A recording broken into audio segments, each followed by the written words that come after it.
মেমারিতে প্রাক্তন তৃণমূল বিধায়কের কার্যালয়ে পুলিশ অভিযানে উদ্ধার একাধিক নথি।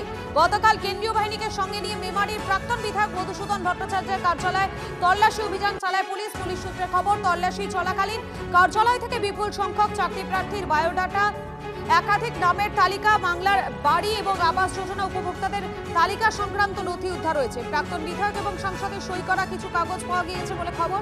এছাড়া তল্লাশিতে উদ্ধার হয়েছে ত্রাণ সামগ্রী, সাদা থান কাপড়। উদ্ধার হওয়া নথি খতিয়ে রাখা হচ্ছে। প্রচুর পরিমাণে ত্রাণ সামগ্রী, প্রত্যেকটা হচ্ছে পশ্চিমবঙ্গ সরকারের। বর্ষাকাল আগের বছরই চলে গেছে, এই বর্ষাকাল এখন সবে আসছে। অতএব যে ত্রাণ সামগ্রীটা সাধারণ মানুষের, গরিব মানুষের পাওয়া উচিত ছিল, সেটা তৃণমূলের অফিসে শুধুমাত্র তৃণমূলের লোকেরা পাচ্ছে।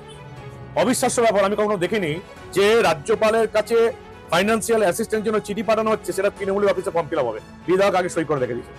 মুখ্যমন্ত্রীর কাছে চিঠি পাঠানো হচ্ছে, বিধায়ক আগে থেকে সই করে রেখে দিয়েছে। শুধু বিধায়ক নয়, প্রাক্তন যারা এমপি এমএলএ ছিলেন তাদেরও সই করা কাগজপত্র এখানে রয়েছে। অর্থাৎ তৃণমূলের অফিসে ফর্ম ফিল আপ করে তৃণমূল ঠিক করবে যে রাজ্য সরকারের সাহায্য কারা পাবে। অবিশ্বাস্য ব্যাপার। আমি ভাবতে পারছি না তৃণমূল দলটা এতটা নোংরামির মধ্যে দিয়ে গেছে। পার্টি এবং সরকার একটা অফিসেই চলতো।